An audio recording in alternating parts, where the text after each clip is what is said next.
So as I was saying, guys, in our call here, so been testing YouTube and Facebook, and what's really happened is uh, we did 26K or so in with Facebook with YouTube ads in the last 2 weeks with a spend of about 3K, and then we paused that to test things in terms of Facebook. Um, sorry, guys. Yeah, go on. So we twisted to Facebook. Um, as a result of Facebook, we've guys. 1 second, there's somebody in the UK and sorry, in the US, and I don't know if the time hasn't changed. Now I just want to make sure clocks went forward. Join. Um. So yeah. So what I was saying is I tested YouTube and first of Facebook. YouTube is owned by Google, owns YouTube, and therefore obviously same platform. If you want to advertise on Google Ads, you can use their platform. If you want to add Google Ads, it used to be called Google AdWords, and now if you want to run YouTube ads, it's literally the same. Everything's the exact same. You just pick the option to say show my ads to YouTube ads instead of Google. Overall, so far, a week, 2 weeks on YouTube, crazy. You're getting people on book calls who are interested. They have a need, and they're all telling you the same thing. Literally, I have been looking and looking for something, or I've been through so many things in the past, or they're telling you basically the problems that they've already had as part of trying to overcome the problem. Whereas on Facebook, you're not pushing ads to a warm audience, you're pushing ads to a cold audience. Meaning people on YouTube, you can target them in various ways, but ultimately you're targeting based on their movement. They're in a painful situation, they're going out of it.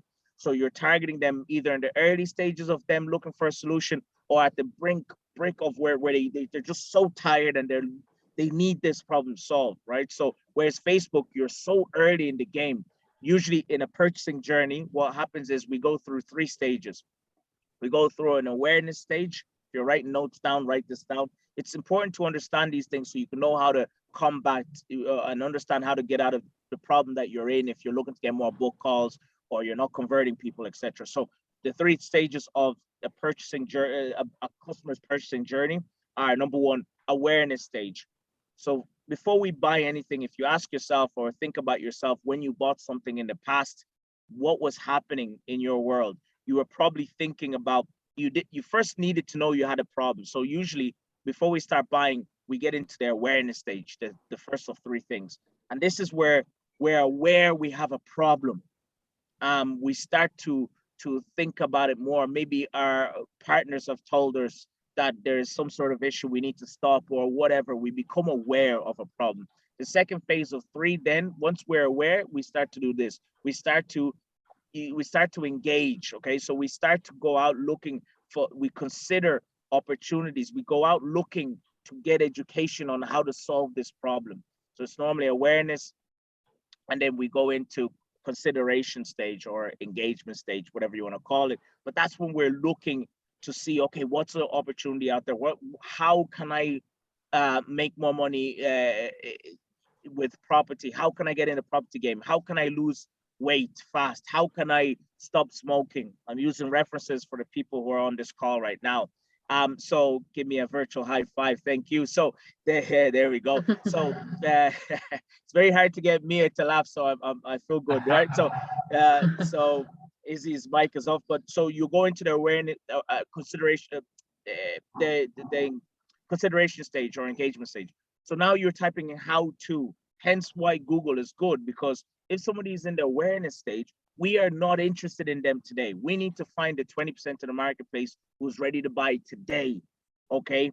So 80-20 rule, the Pareto effect, Pareto effect, I can never say that word together, principle, sorry. The idea of that Pareto principle is that it states that in any marketplace, 80% is ready, 20% is, 20% is ready, 80% is not. Essentially, your results in anything that you do, 20% of your actions will derive 80% of your results, okay? Uh, it's late out here, and I think my filter are locking me in. So 80% of your results come from 20% of your actions. So that's what that rule is. And you can apply that in anything in life. Even if you look at your customer base or your investments or whatever, it's always the 20% that are giving you 80% of the results, right? So in this case, we are not interested in the 20%. When we advertise, we're pushing to get only the 20%. Why? Because we don't want to educate the 80% to let them know that they have a problem. Why are you wasting time doing that when you can just go after those who already know they have a problem and they need you? Just give them what they want. Don't start telling people why they should do this. Why the goal of marketing is not to create demand. The goal of marketing is amplify demand. Just go where the demand is and make it more. Don't start wasting time educating them.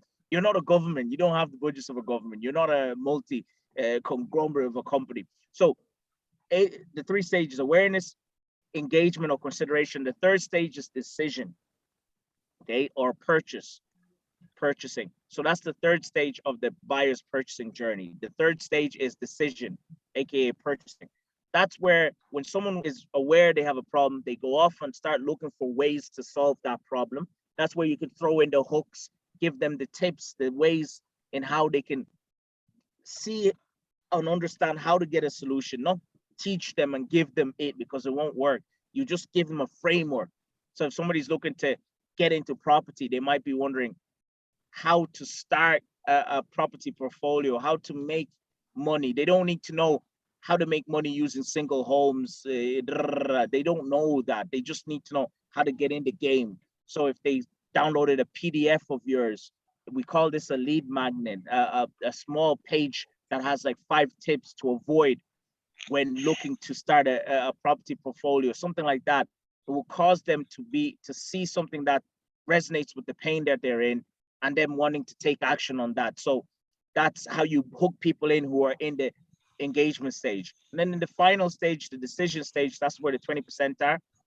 And in actual fact, what happens is in any marketplace, only 3% of people are ready to buy today. So 20% want change, but only 3% want change and need it, right? So there's wanting and needing things are 2 different things, right?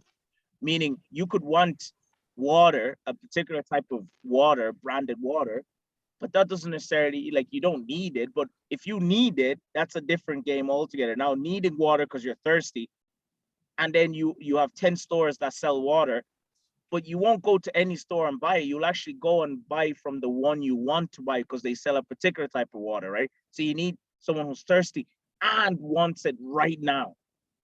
So in what you're doing, you need someone like that who is in so much pain that, for example, Mia, they need to stop smoking, not because of them necessarily, but it's ruining their relationship with their partner, or it's causing them a health issue, and they're so fed up, or the partner's so fed up that they need to stop it now. Or is he someone in their health space, looking to lose weight, or whatever it is that your market is after, and they understand they have to do this because yes, they want to lose weight, they're overweight and they want to lose weight, but you know what?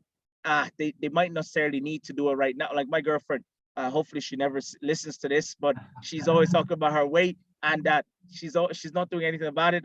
She's not overweight. But the point is, she's never gonna buy something from Izzy, but now she will, because there's a wedding coming up. So now she needs to do it, and she wants it to look good in the dress. So Izzy shows up on her profile somehow.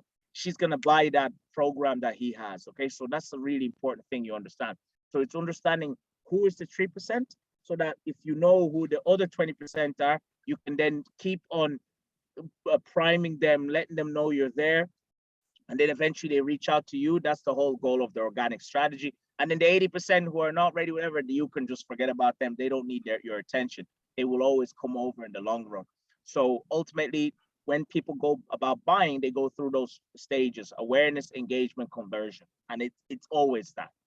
Okay, so it's important you guys understand that. So when you're doing things like selling, reaching out, communicating with the marketplace, when people are not buying, don't think, oh my God, it's me, this, that, or that. No, it's not got to do with you. People don't care about you. They care about the problem that they're in and how you're going to help them overcome that. So you're always trying to push out little hooks to get people in your world then all of a sudden they see masses of content and inspiration and ideas of how to solve their issue, boom, boom, that they are like, my God, can you just hold my hand and do it for me, or show me how we can work together to get it over and done with. So that's why it's important to understand that. Now, when I'm running YouTube ads, so you understand fully why we're talking about this in terms of YouTube ads, well, Facebook, YouTube so far, and reality is the longer it goes, the more money I just waste on Facebook. It's not that it's not good. It does work in certain types of offers, but if you're selling information and you're trying to reach the bigger marketplace, you want to go where the people are already in that bracket of 20%, either the engagement stage or already they're fed up and they're tired. If you think about yourself, if you came in through an ad to this program, how we connected would have been a funnel like that. If you came in organically, again, it's the same strategy, okay? I'm qualifying you. If I go out organic, it means I'm reaching out to you, I'm connecting with you, adding value, and I ask certain questions to push you away if you're not the right person, so that I can pull you if you are the right person. And then it goes into a book call. So I ask certain questions to push you away. Remember, marketing, overall, the goal of marketing is to create curiosity, okay? Discovery. You're trying to create, that's why you might see something and someone is like, hey, you know, they're trying to get you. So you're like, what? And so you can do something. So that's what you're doing. You're just creating curiosity around amplifying their problem, so that they're like, oh my God, really? I can do this and this. Or, oh my God, let me get, okay, hey, what do you want? Do you want my phone number? Do you want this? Or do you want to take my wife? Just take whatever you need so I can have. Again, if I ever use these in their program, I like to tell jokes to engage you guys so that it's not boring, okay? So that's the plan. That's what you're trying to do organically or with ads, the same things. Now, if what you're doing organically is not working, doesn't matter what kind of ad you run, even if you get Elon Musk to sponsor that ad, whatever, it doesn't matter. It will flop. Like, you got to get your organic clients in first, usually 2 to 3 or 3 to 5, because that will validate your offer, right? And then now you're able to put the right message in ads and skyrocket and just amplify that. But if you're pushing, you're getting feedback that's not useful, or feedback that people don't want what you want, and they tell you what they want and you don't do what they want, there's a thing called natural selection, and natural selection will naturally select you out of business. Because if you don't give people what they want, it's like the companies that are producing, services, and they don't use the things that the customers are asking them to use, or they produce software and they're putting so many features, but they don't give the one feature that everyone is looking for. Eventually, the users of that software will stop using that company and start migrating to a company that does give them that offer. And then over time, more people go to that company, and then this big conglomerate company, massive company that was around for years and decades, eventually goes bust out of that, and people are wondering, oh my God, how did they go out of business? And they've been around for 50 years. Yeah, it's because there's a thing called, it's a law of nature called natural selection, and natural selection happens in business and life. It will weed out the ones that are weak, make space for the guys who have they're the stronger ones. It's Darwin's law, and that's it. End of story. So you got to do your organic to get that traction, and then go into the paid ads, so that you understand fully that you attract the right people who have the same issues that you're trying to solve. Okay. So I just thought I'd throw that out there, guys, because I don't know if anyone has particular questions. I spoke to Mia earlier. So Izzy, I know you had some challenges. You're only getting back into the program. I don't expect you to have any questions right now. But does anyone have any questions or any chat we want to talk about? I have questions. Yeah, go ahead. So obviously I've not been doing the studying, which I really need to get back into. But the thing that is, I know I'm going to find overwhelming is the actual, what is my offer? And I try to think about what it is I do and everything like that. And, I've been exceptional as a sales estate agent. I've been exceptional as a lettings agent. I've been exceptional in sourcing, development opportunities.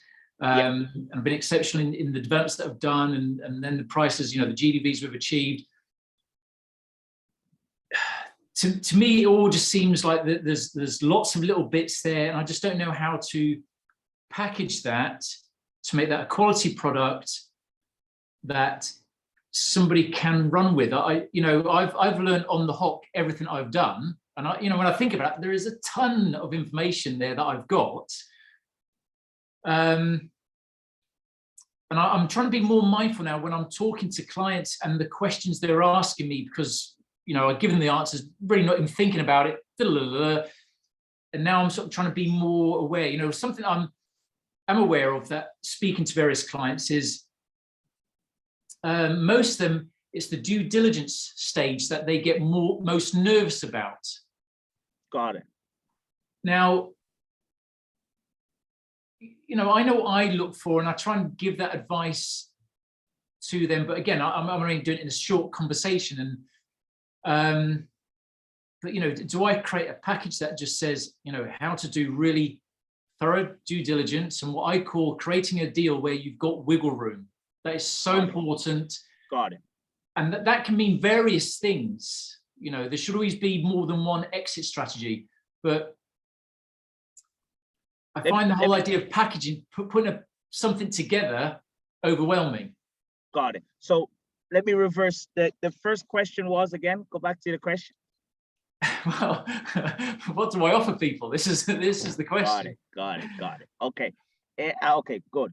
So Mark's question is what to offer people. Now, Mark has a wealth of knowledge in an area, and you're looking to think, are you asking in terms of, do you know the caliber of people you want to go after, or you don't even know what caliber of people, or is it condensing and segmenting?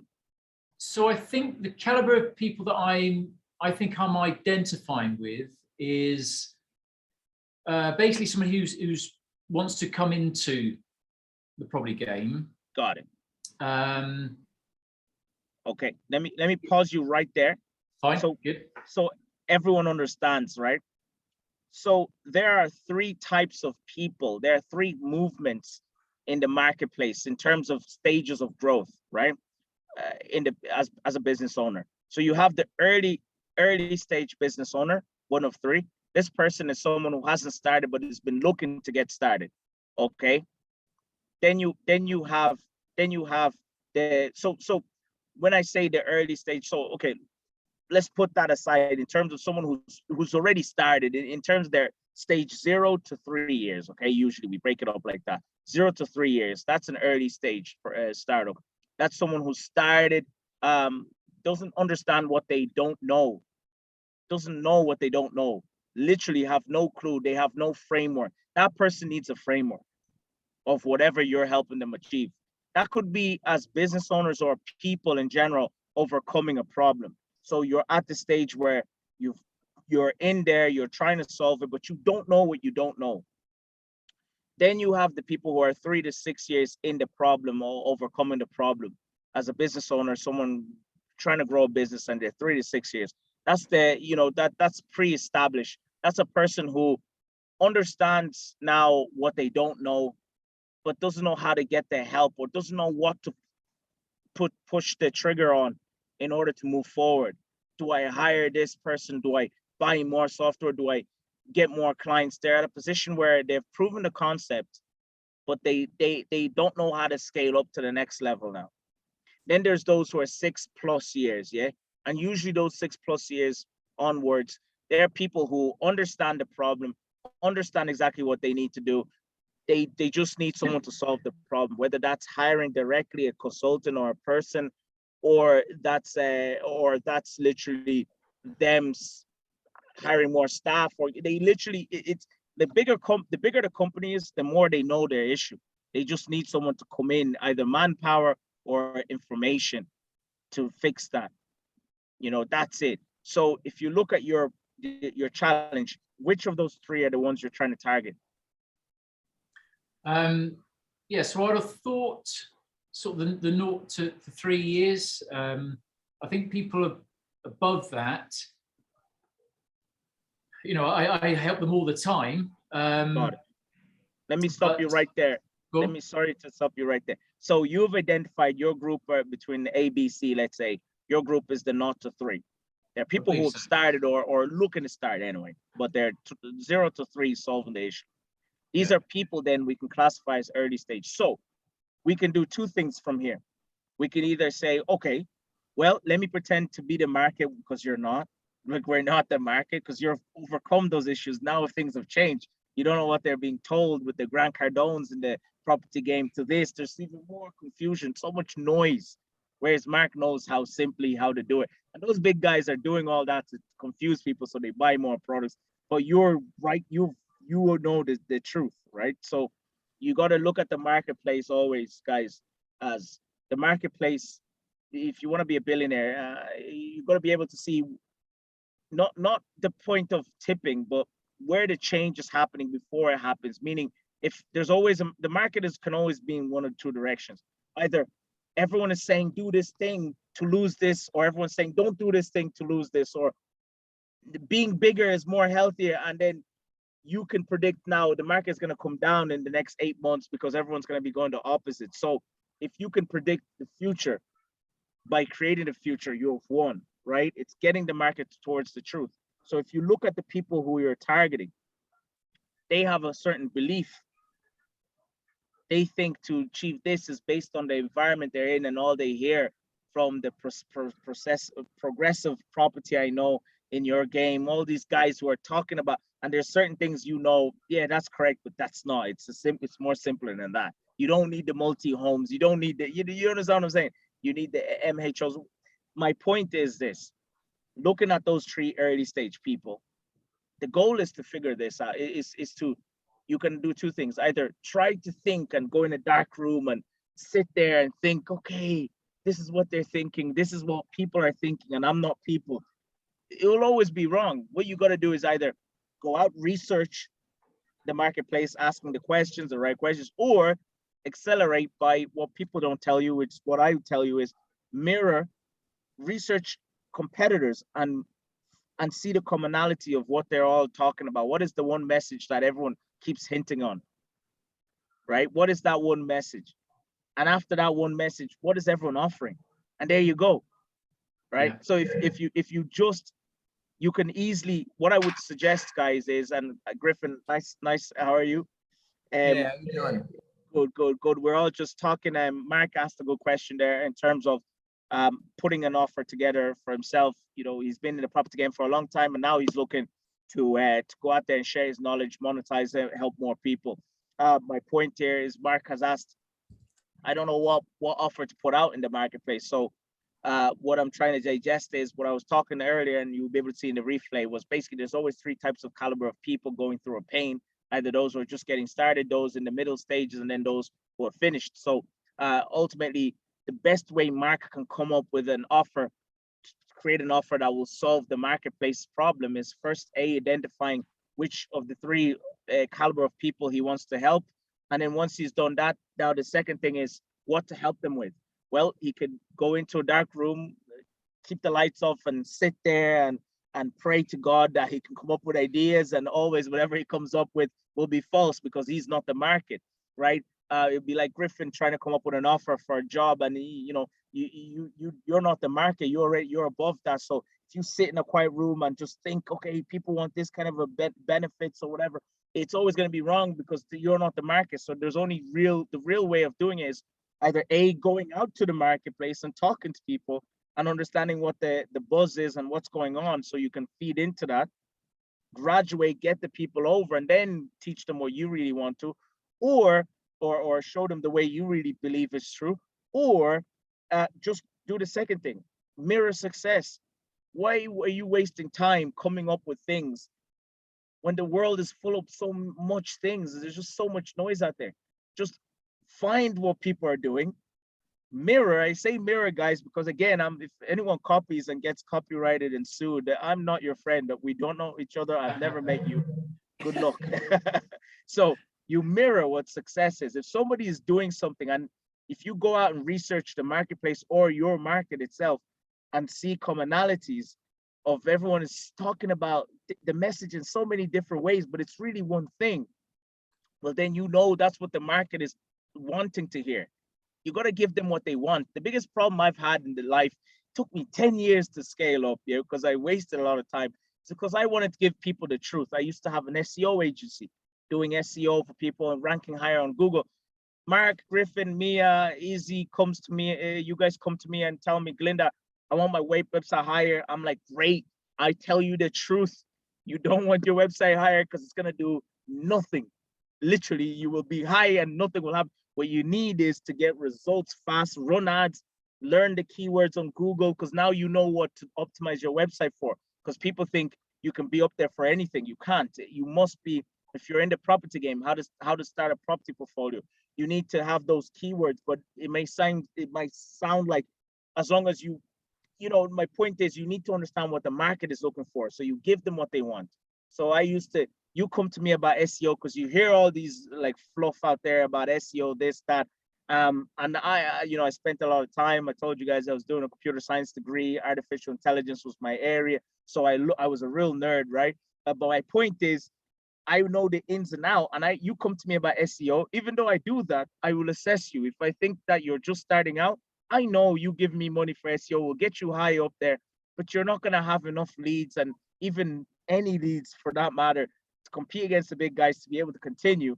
So I tell you to run ads to get quick wins so you can invest in SEO and also know what they're looking for. So reduce your ad spend on Google, because now you're getting organic hits instead of them hitting your ads. I tell you all that. You leave the marketing meeting by telling me, thank you very much, Glinda. Let me sleep on it. You leave the office. I sit back and think, what's this guy wanting to sleep on? I'm not selling him a pillow. I don't understand. I'm selling him SEO. I didn't realize everyone's coming. Meanwhile, my friend down the road, he is terrible at SEO. He learns from me. He asks me questions every time we have tea. And this guy was raking it in. And I listened to his, like, when he was having these calls with people, and he would literally just tell them, yes, we can do that. And he can't, but he would just tell them everything they wanted and they buy it. But guess what happens at the end of the day? It all works out because he then gels them to understanding what they really need. They trust him. They end up not doing the SEO and doing something else.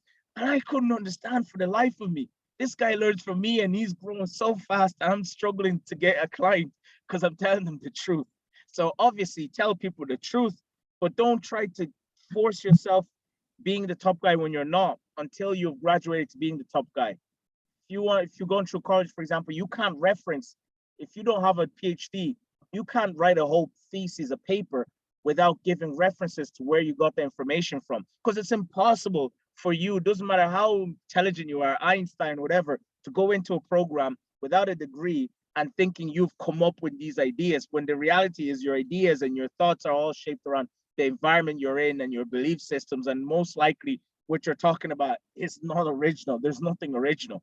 So it's until you go through the whole phase of degree to master's to PhD and maybe professor, they can allow you to rest assured to know that, okay, maybe what he's coming up with is high thoughts and it isn't something that someone else has talked about. Therefore, we can allow you to write paper with having minimum references. So to answer your question in a short form, I don't know what offer to create. Great, go out in the marketplace and find those who are giving an offer and mirror the one that you feel is best and merge it to you. Makes sense. Yep, sounds good. Now, I could have just said that real quick. Now, I drag on, but I really want to cement that into you guys. Yeah, awesome. And you said you had another question, or we have another? No, I need to go out and do that. So that's what I'll do. Yeah. Yeah, and just to make it simple, literally all I would do, because I know time is limited for everyone, just literally whip out a Facebook page. If you don't have a Facebook page already, and a LinkedIn, if possible, you're going to need them anyway. And I would then go step 2, I would start to research groups. I would literally just go into Facebook and type in how to start in the property game and add and be in as many groups as possible.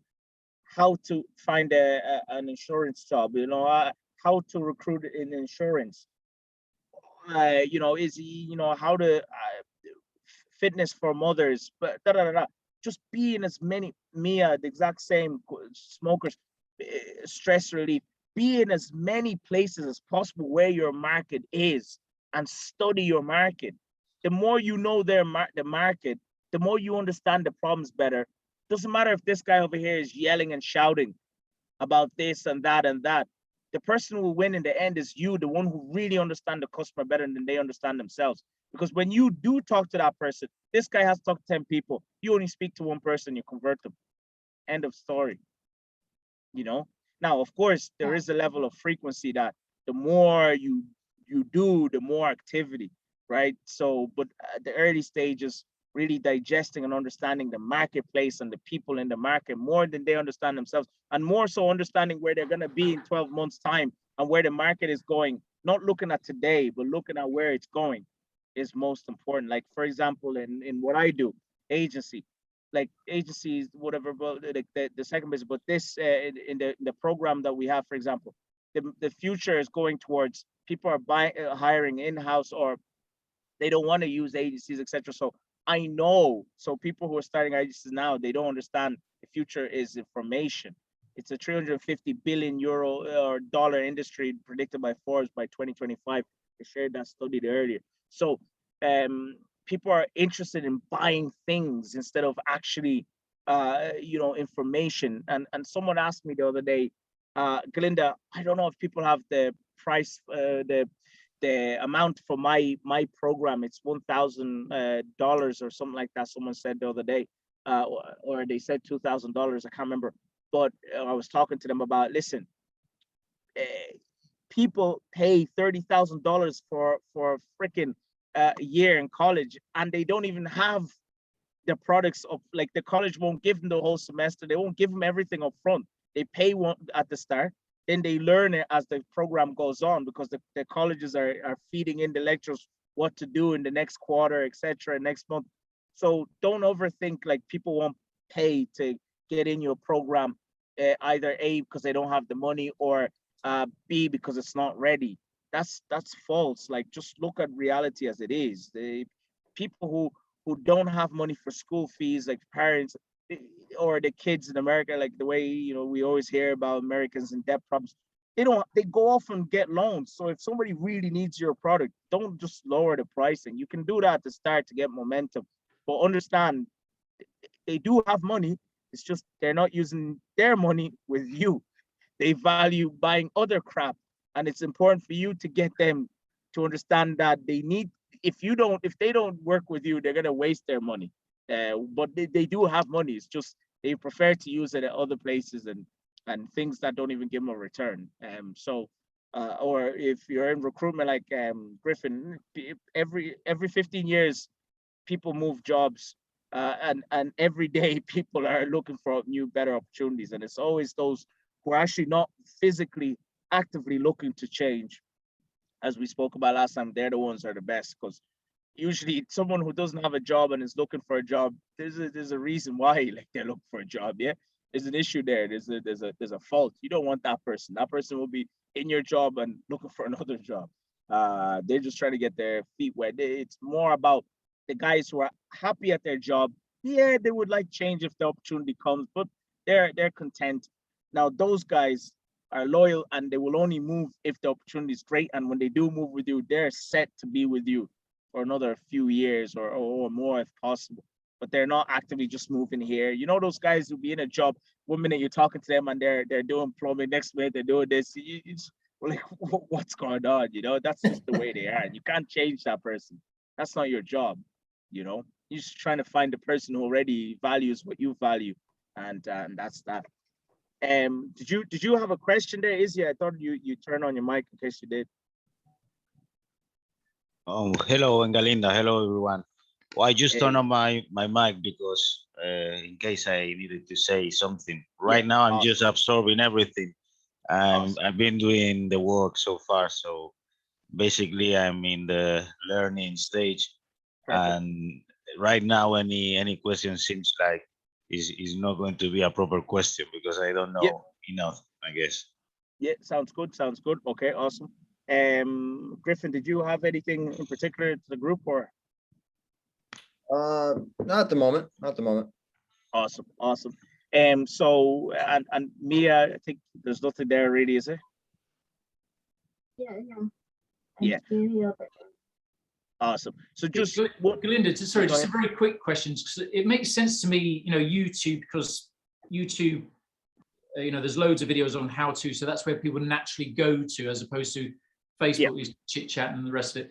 But compared to, say, LinkedIn and YouTube, where I would kind of assume the business people that I would want to connect to would be on LinkedIn, but LinkedIn is, again, not necessarily a place you go for information as compared to YouTube. So would you say, once I've got this figured out, that really I would need to start promoting on YouTube as opposed to LinkedIn? Or yeah, so the thing is that, especially the early stage you guys are in,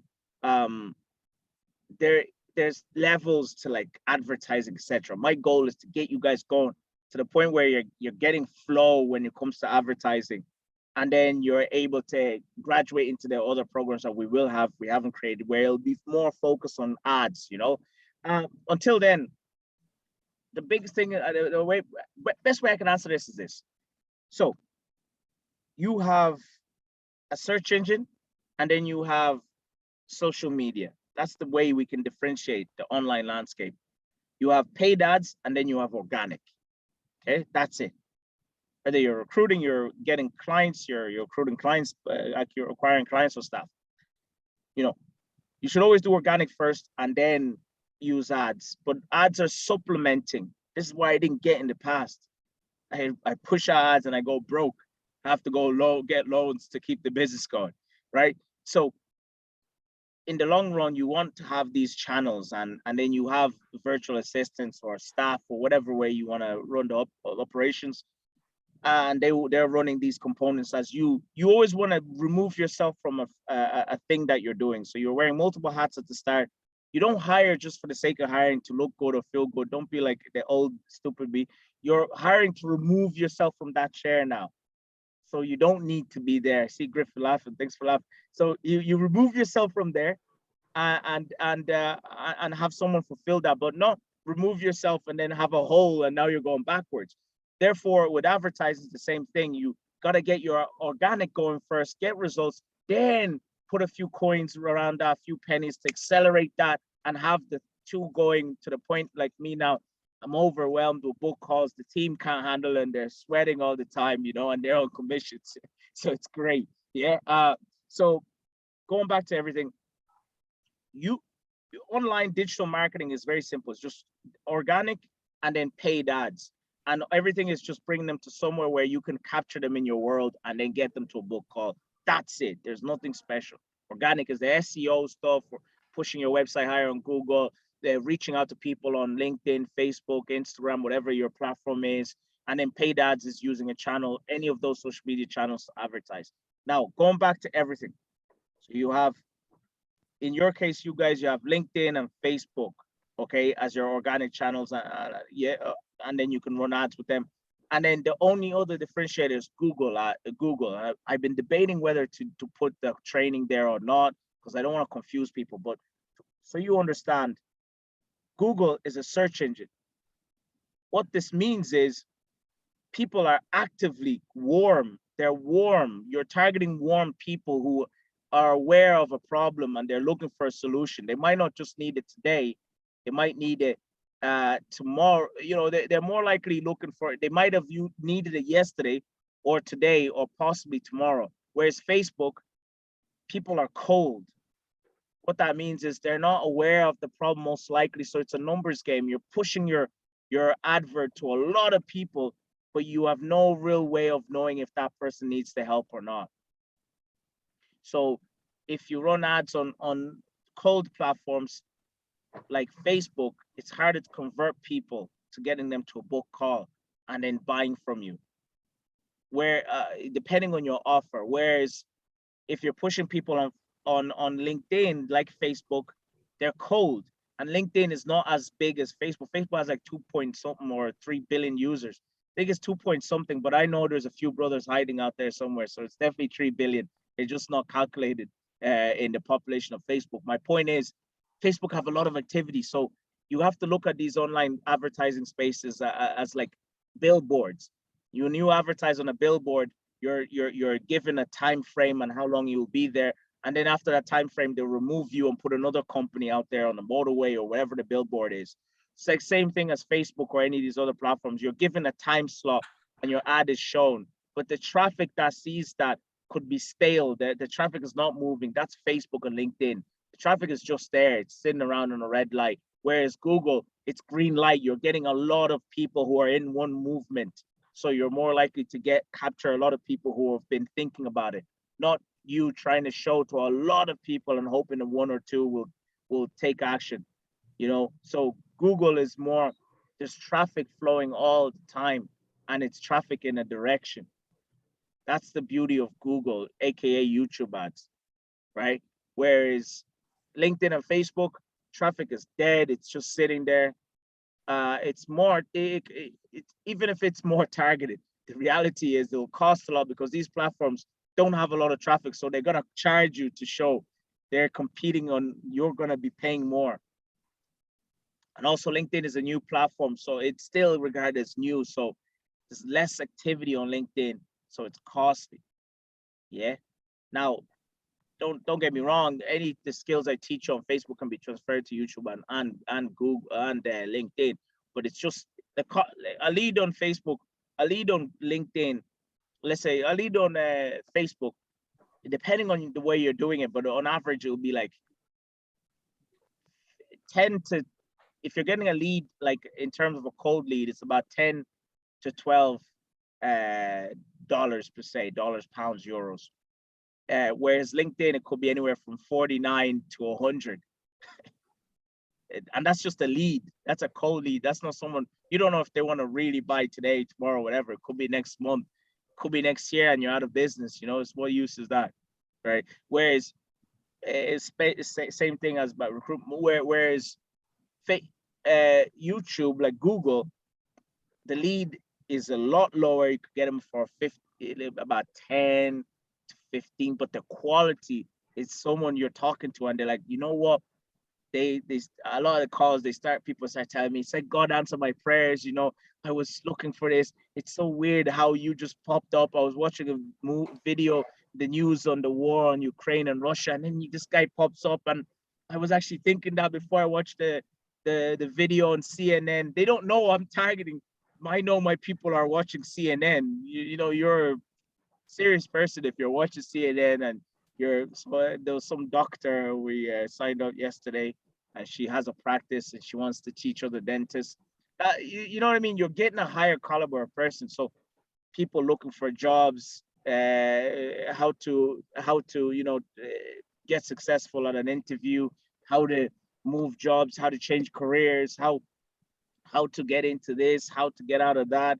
And then you also have channels where you can just placement, and it's something that we're doing research for. And so Google is a lot, like the conversions are much higher. Like you're getting serious people, right? There are some few nut jobs you will get, but the majority are serious people, you know. But now with all of that aside, in the recruitment game, like Griffin, if I simplify, you know, LinkedIn is a CV platform.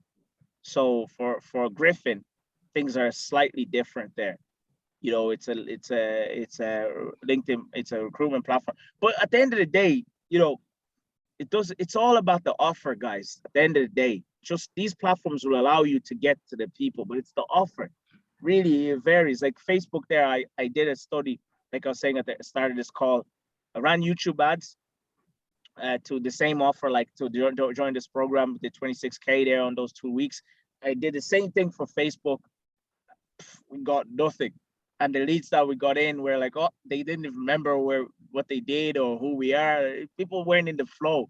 So they just clicked to get information. Remember the 3 stages, they're at the awareness stage, not at the decision stage. They just are interested. So you're calling someone who's cost you 50 pounds maybe to get in on a call. And then they're saying, oh no, I was just checking out. I was just curious. I liked what you said. I just wanted to know more. Like, so you want to buy it? Like, oh gosh, no, I wasn't looking to buy. I just wanted to know. And I'm there thinking, you wanted to know, you cost me 50 pounds just to know. Go to my website to know more, you know? But of course, that's what's happening. Whereas YouTube, I spend a third of that. And the person's like, yeah, I'm ready. I want to get the premium product. I want to spend X amount with you. You see? But for example, the agency, we're running for the agency now. We've got a lot of book calls there still to go through them, but at the end of the day, there's a lot of work involved to get the person primed up. But again, when it comes to recruitment, if not everyone's going to be in that space, LinkedIn is going to be expensive. Facebook is super cheap, and you can reach a lot of people because the intent is different. You just need more conversations to find out more about where the person is. Whereas if you're selling something and you need direct results and it's a consultancy, you're better off using YouTube or Facebook, because at least you just get the conversations going. Just know Facebook conversation need more skill in converting, which I will be teaching later down the program anyway. But yeah, does that answer your question, Mark? Yeah, no, brilliant. Awesome. All right, guys, if there's one last question, then just there's nothing that's good. It means either two things: A, you're doing the work, or B, you're not doing the work. No, I'm just joking, but that's good. Keep going steady. The most important thing, guys, you need to do is get to. If you haven't got an offer, great. Spend time researching the marketplace. Open up a Google Docs and open up a Word document and start just copying what you're seeing. Have a coffee, a tea, or if you're an alcoholic, have an alcoholic drink. I'm only joking. Point is, sit down somewhere where you're comfortable. Have whatever you're interested in, and just don't try to force information and try to be perfect. Just copy. You like someone's profile, you like what they like, screenshot it, take it down, copy it into a Word document. You see someone talking about sales, and that's what you do, or recruitment, and that's what you do, or quit smoking, property, or lose weight, or whatever it is. You just copy that person's profile, take screenshot of their cover photo on Facebook, take screenshot of the words, the message they're using. Go click in their websites, pretend you're going to buy so you can see what it's like. We call that funnel hacking. And then just document all that in the drive. Go again, have another tea, coffee, alcoholic beverage, whatever. Just don't have too many alcoholic beverages because you won't be able to finish the assignment. You'll be falling everywhere and spilling everything. But go back onto the platform, start researching, go to LinkedIn. Build up a massive base of just documents of everyone, and then another day when your head is clear, sit down and start analyzing and find a common denominator. Don't try to study everything in one go. You just exhaust yourself. Just take it easy. Go step by step. Everything is step by step. That's how you it's a building block. All right. Sounds good. All right, guys. So that's everything for me today. Keep pushing, keep going. And I always say, you fall down 6 times, you get back up 12 more times. All right, guys. Good stuff. Thanks, Ngalinda. All right, guys. All right. Thanks, Ngalinda. Cheers, guys. Thanks, Ngalinda. Thanks. Take care. All right, cheers, guys. Thanks. Bye. Thank you. Thank you.